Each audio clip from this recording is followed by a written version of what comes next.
ध्यान रखें, ये डॉक्यूमेंट्री सिर्फ एजुकेशनल और इन्फॉर्मेटिव पर्पस के लिए है। कोई भी एक्शन या वायलेंस प्रमोट नहीं किया जा रहा। सभी इन्फॉर्मेशन विकिपीडिया और पब्लिकली अवेलेबल सोर्सेज से ली गई है। देखिए सीखने के लिए, समझने के लिए। दुनिया के सबसे डेंजरस रीजन्स में से एक साउथ एशिया, जहां सिर्फ एक डिसीजन लाखों नहीं करोड़ लोगों की जिंदगी बदल सकता है। यहां सिर्फ ज्योग्राफी का इशू नहीं है, यहां दो न्यूक्लियर पावर्स एक दूसरे के सामने खड़ी हैं। लेकिन सबसे बड़ा सवाल यह है, पाकिस्तान एक स्ट्रगलिंग कंट्री होते हुए भी न्यूक्लियर पावर बना कैसे? एक तरफ इकोनॉमिक स्ट्रगल्स और दूसरी तरफ न्यूक्लियर वेपन्स, ये कॉम्बिनेशन ऑलमोस्ट इम्पॉसिबल लगता है। 1971 पाकिस्तान के लिए सिर्फ एक वॉर नहीं था, ये एक टूटने का मोमेंट था, जहां देश दो हिस्सों में बंट गया था। इस डिफीट के बाद पाकिस्तान अकेला पड़ गया था, ना कोई स्ट्रॉन्ग एलाई, ना कोई गारंटी, सिर्फ एक डर के अगला अटैक कब होगा। तब एक लीडर ने डिसाइड किया, अब डर के साथ जीना नहीं, अब पावर के साथ सरवाइव करना है। हम घास खा लेंगे, लेकिन अपना न्यूक्लियर बॉम्ब जरूर बनाएंगे।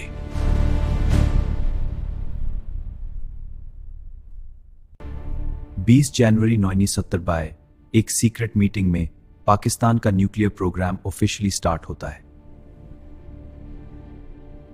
इस मिशन के लिए पाकिस्तान ने अपने बेस्ट साइंटिस्ट को चुना, जिन्हें एक इम्पॉसिबल टास्क दिया गया, न्यूक्लियर बॉम्ब बनाना। न्यूक्लियर बॉम्ब बनाने के लिए सबसे पहले चाहिए यूरेनियम, एक ऐसा एलिमेंट जो जमीन के अंदर छुपा होता है।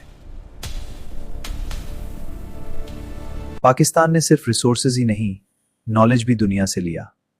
साइंटिस्ट को फॉरेन भेजा गया, जहां उन्होंने एडवांस्ड न्यूक्लियर टेक्नोलॉजी सीखी। 1970 इंडिया ने अपना पहला न्यूक्लियर टेस्ट किया, और पाकिस्तान के लिए यह एक क्लियर वार्निंग थी। इंडिया के टेस्ट के बाद पाकिस्तान के पास सिर्फ दो ऑप्शंस थे, या तो पीछे रहना या फिर किसी भी कॉस्ट पर न्यूक्लियर पावर बनना है। तब एंट्री होती है एक ऐसे साइंटिस्ट की जो पाकिस्तान के न्यूक्लियर प्रोग्राम को एक नई स्पीड देने वाला था। यूरोप में काम करते हुए AQ खान को एक्सेस मिला था यूरेनियम एनरिचमेंट की एडवांस टेक्नोलॉजी का लेकिन असली ट्विस्ट यहां आता है जब AQ खान ने इन डिजाइन्स को सीक्रेटली कॉपी किया। फिर एक दिन यह टेक्नोलॉजी सिर्फ यूरोप तक लिमिटेड नहीं रही, यह पाकिस्तान पहुंच चुकी थी। पाकिस्तान ने अपना सबसे इंपॉर्टेंट न्यूक्लियर सेंटर बनाया, कहूता रिसर्च लेबोरेटरीज, जहां एक्चुअल एनरिचमेंट प्रोसेस शुरू होने वाला था। और जहां भी कहूता में इंस्टॉल की गई ये मशीन्स सेंट्रीफ्यूजेस कहलाती हैं, जो यूरेनियम को एनरिच करने का सबसे इंपॉर्टेंट प्रोसेस होता है। सेंट्रीफ्यूज का काम सिंपल है, ये यूरेनियम के हैवी और लाइट पार्टिकल्स को अलग करता है और इसी प्रोसेस से यूजेबल न्यूक्लियर मटेरियल बनता है। पाकिस्तान सिर्फ यूरेनियम पर डिपेंड नहीं था, एक पैरेलल प्लूटोनियम प्रोग्राम भी चल रहा था ताकि सक्सेस के चांसेस और बढ़ जाए। लेकिन सबसे बड़ा चैलेंज था टाइम। हर दिन डिले का मतलब था पीछे रह जाना।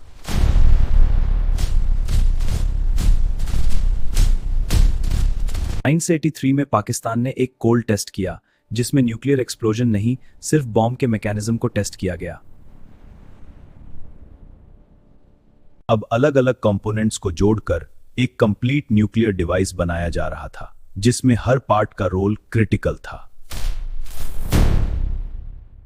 सिर्फ बॉम्ब बनाना ही काफी नहीं था, उसे टारगेट तक सेफली पहुंचाना भी जरूरी था, और इसके लिए मिसाइल सिस्टम्स डेवलप किए गए। मिसाइल्स के अलावा पाकिस्तान ने अपनी एयरफोर्स को भी इंटीग्रेट किया ताकि न्यूक्लियर वेपन्स को एयर से डिप्लॉय किया जा सके।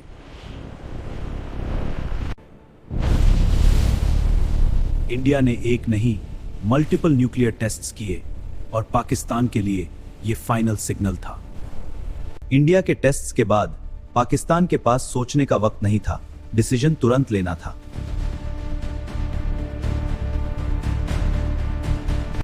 टेस्ट के लिए लोकेशन चुनी गई, बलूचिस्तान के चगाई पहाड़ों में, जहां दुनिया से दूर सब कुछ सीक्रेटली प्रिपेयर हो रहा था। टेस्ट साइट पर सब कुछ रेडी था, केबल्स कनेक्ट हो चुके थे और साइंटिस्ट्स फाइनल चेक्स कर रहे थे। सब कुछ रेडी था और फिर काउंटडाउन शुरू हुआ।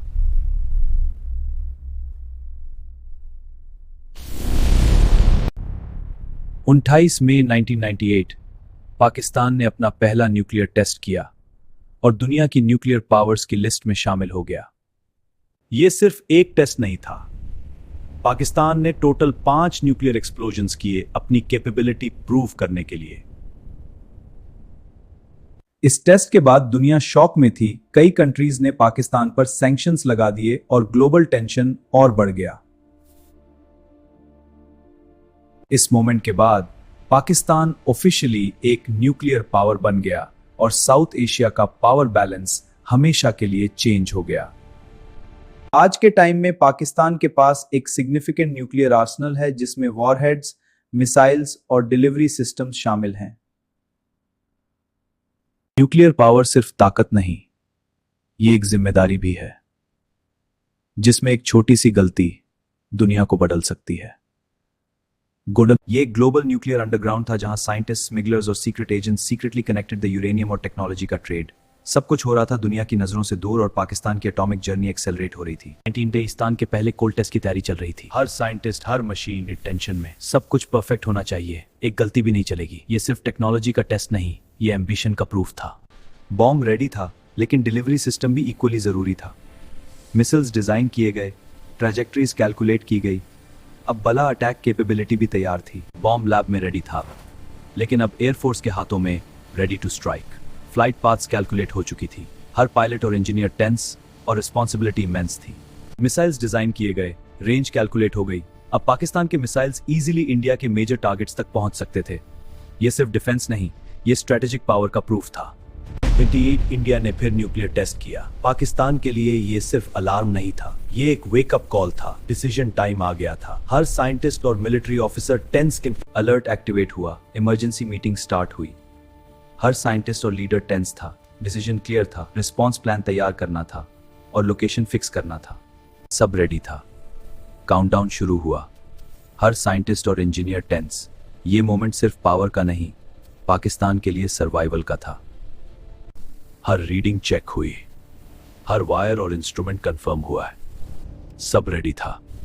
बस एक सेकंड और हिस्ट्री बनने वाली थी। 20 मई 1998 पाकिस्तान ऑफिशियली न्यूक्लियर पावर बन गया। चगाई के माउंटेन्स ने यह मोमेंट विटनेस किया और दुनिया शॉक में थी। सब रुक गए, हर हार्ट बीट काउंट हो रहा था। बस एक बटन और पाकिस्तान का हिस्टोरिक मोमेंट शुरू होने वाला था। एक नहीं, 5 न्यूक्लियर एक्सप्लोजन्स चगाई के माउंटेन्स विटनेस कर रहे थे और पाकिस्तान ऑफिशियली न्यूक्लियर पावर बन गया।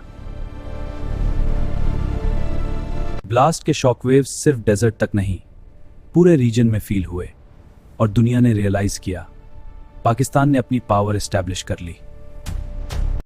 दुनिया शॉक में थी, हर कंट्री ने हेडलाइन बनाया और पाकिस्तान ने ऑफिशियली अपनी न्यूक्लियर पावर अनाउंस की। ये सिर्फ पावर नहीं, ये पाकिस्तान के सर्वाइवल का सिंबल है और दुनिया ने विटनेस किया एक हिस्टोरिक मोमेंट जो याद रहेगा। आज पाकिस्तान के पास लगभग 170 मॉडर्न वॉरहेड्स हैं और मिसाइल्स रेडी हैं लैंड, एयर और सी से डिप्लॉय करने के लिए। ये सिर्फ पावर नहीं, ये डिफरेंस का सिंबल है।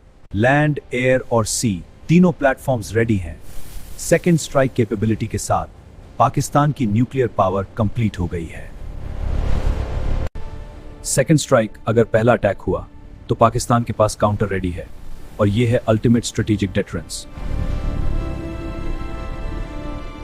छोटी न्यूक्स लेकिन डेडली, बैटलफील्ड में प्रिसीजन के साथ डिप्लॉय की जा सकती हैं। यह सिर्फ थ्रेट नहीं, स्ट्रेटेजिक मैसेज है। एक छोटी सी गलती और दुनिया एक न्यूक्लियर डिजास्टर के बीच खड़ी हो सकती है।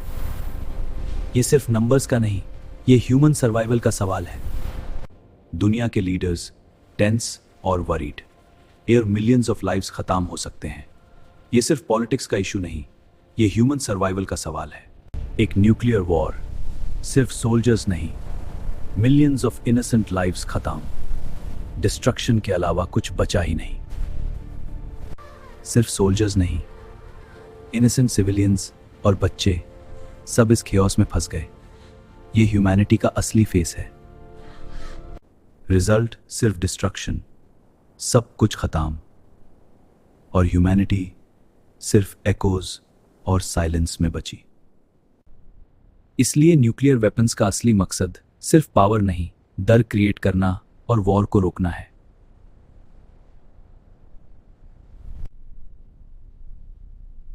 पावर का असली मकसद सिर्फ एक है, रोकना, कंट्रोल करना, ताकि वॉर कभी स्टार्ट ही ना हो।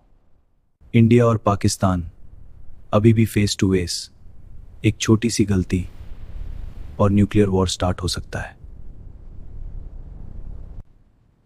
फ्यूचर अभी भी अनसर्टेन है। अगर वॉर हुआ, क्या कोई जीतेगा? पावर, रिस्पॉन्सिबिलिटी और समझ, यही फ्यूचर को डिफाइन करता है।